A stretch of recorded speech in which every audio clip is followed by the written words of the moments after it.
We have been hearing India quite a lot of time in this conversation. Let's talk about India and Indian media. India is our large neighbor, bigger economy and military power. So what type of relationship do you think India and Bangladesh should have? First of all, India needs to cleanse its mindset that it's not a superpower. It's not even a regional superpower. And to some extent, India is not a state yet. It's a broken, fractured state within. And that federal model of a statehood needs military engagement at least in 7 fronts in 2024. If a state engages its military forces to fight its own citizens in 7 fronts, that means India is not a state yet. It needs to be a state. Secondly, India needs to understand its foreign policy disasters and blunders for the last 77 years. India doesn't have a successful foreign policy, except in 1971, that it believes that it separated or broke Pakistan into 2 pieces. Otherwise, look at the neighbor. Not a single country that India has a good relationship, be it China, be it Pakistan, be it Afghanistan, be it Nepal, be it Bhutan, Sri Lanka, Maldives, or even Bangladesh. So if you live in a flat and every neighbor in the flat hates you, that means that it's a problem. Something is seriously wrong with your policies. Something is seriously wrong with your attitudes. And look at the new parliament building that India had inaugurated back in 2022. It had put a map of the undivided India, the so-called Akhand Bharat map on the parliament building. What does it mean? In 2022, you believe that all these 8 countries from the Himalayas to the Bay of Bengal shall be part of India one day. Has it ever been a country like India? No. These are all fake history. Come on, the Scottish historian James Mill had built this fake history of the greatness of the Hindu nation. It never existed. The critical Indian historians had all made it's like a bluff. And that's how the Savakar and the Golwakar kind of the BJP gurus had created this notion that India had such a Hindu civilization. It has never a Hindu civilization. India is only became a state since the British came in. It is British India. No history suggests India has ever been such a big country. So India needs to come out of these fake memories of the past. There's a golden India. It never existed. Otherwise, what will happen if India doesn't cleanse its old and the past? It shall not be able to build its future, build a relationship with the future, build a relationship with the neighbors. Just look at, we could be a Muslim nation, Muslim majority nation. Look at Nepal. It's a Hindu nation. So why Nepal doesn't have a good relationship with you? Coming back to the political scenario in Bangladesh, what is your views about banning Awami League from politics? Well, with regard to Awami League, what I propose repeatedly, a public inquiry commission to be formed, and it should have a proper American congressional model hearing to get opinions from the citizens, where the political parties, stakeholders, civil society members, student leaders, Students Against Discrimination, the Nagorik Committee, and everybody as a citizen should be able to register their opinion about Awami League. Now, that commission should have a public hearing. The BTV and other media should have that opinions heard. And to my understanding of the opinions, there shall come 5, 6, or 7 options what needs to be done with regard to Awami League.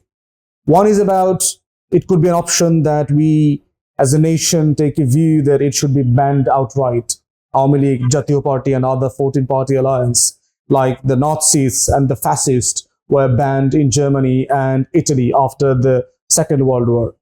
Second option could be that because Awami League and the cartel deprived the nation for 3 elections, so they should be deprived from 3 elections to be taken part in.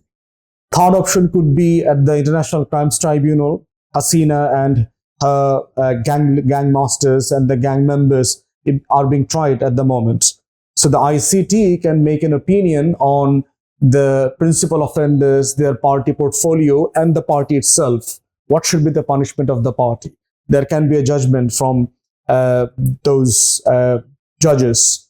Fourth option could be those Awami Leaguers who are convicted of any penal offenses or convicted of money laundering or being convicted of any other offenses. They should be banned from politics and election. One option could be that the members of the Sheikh dynasty and anyone that taken part in the election from 2008 onwards to 2024, they shall never be able to take part into any other elections in the future.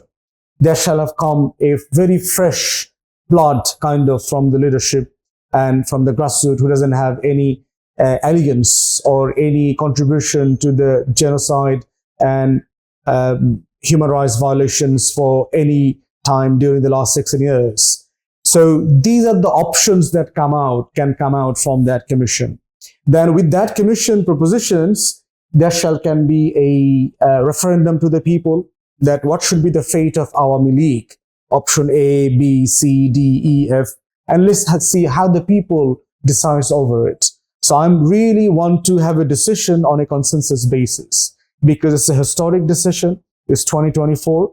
We shall not dwell in the past while we look forward to try the criminals and the convicts of genocide and crimes against humanity. But that does not exclude us to build a consensus-based pluralistic politics in the future. You wanted to completely rewrite the Bangladeshi constitution. Where are things with that? Problem with the constitution is it is not a constitution to my understanding. It has become the book of constitution, a law books of so many things. Now, what I found, most of the civil society members, most of the lawyers even understand that what is the difference between a law book, a legal procedural book, and a constitution itself. So what I found, most of the elements within the constitution shall not be part of the constitution at all. Rather, we should make a very precise, small, ready to understand and gallop by the very general, normal people, ordinary people on the streets. And it shall only have the principles, how the state should be governed, how a state should look after its citizens. It's like aspiration. It's the master book of all the laws and the acts that a state should have.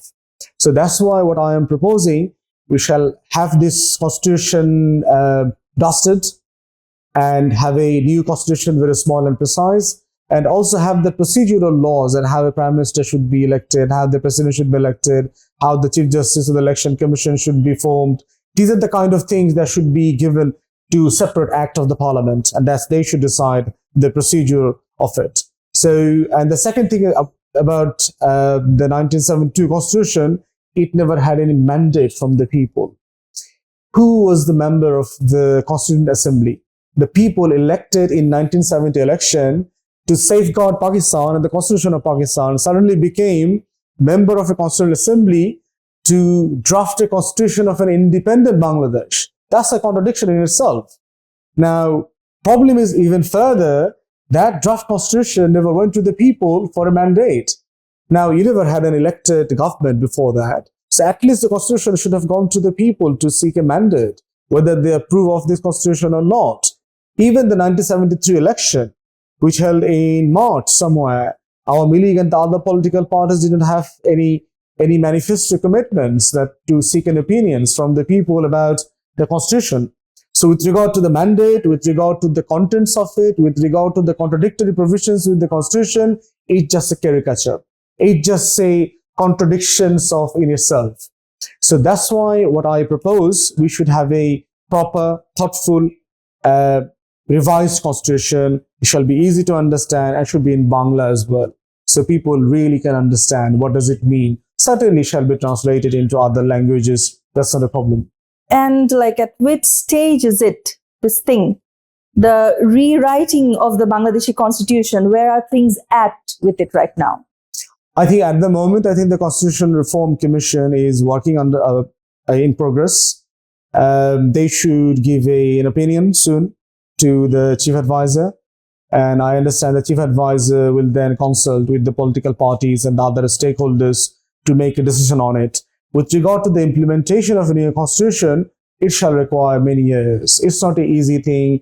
It's not like a very cut-paste thing, and it should not be imposed upon the nation and country without any proper consultation.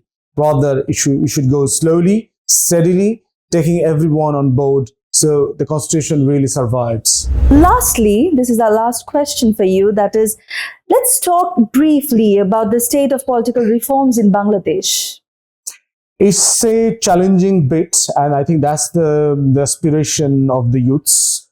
The monsoon uprising, that was the whole expectation. The country shall have necessary reforms before any election is held. At the moment, there is a lot of calls for election immediately, but there is also calls for the reforms first and the election afterwards. My position is that I do not see reforms and election in dichotomy. I see it as a one package. Necessary reforms should be done because of our historical trust deficit. We have seen the political parties really do not give their commitments and do not abide by them afterwards. So people has a really problematic views of political parties about the reforms they commit. So those people really like to see some reforms being undertaken before election is held. And also election preparation is a huge mammoth work, task to be undertaken by the election commission and the administration. So that cannot be done very short period of time. I do not believe so. But whatever is needed, whatever needs to be done, what to be undertaken, it should be done through consultation with the stakeholders and meeting with the political parties. What the head of the interim administration, Professor Yunus, had done and declared on the 16th December, a national consensus commission to be formed, which he will chair, and Mr. Ali Riaz shall be the deputy, and the head of the other reform commission should be member of the commission. So that is something, is a good start to have the consultation and seek opinions of the leaders of different political parties. So it's a long journey ahead, challenging journey, but with patience, with a strategic move, with consensus, we shall all become successful, hopefully. Thank you, Fuad. It was a pleasure having you here today. My pleasure too. Thanks for having me.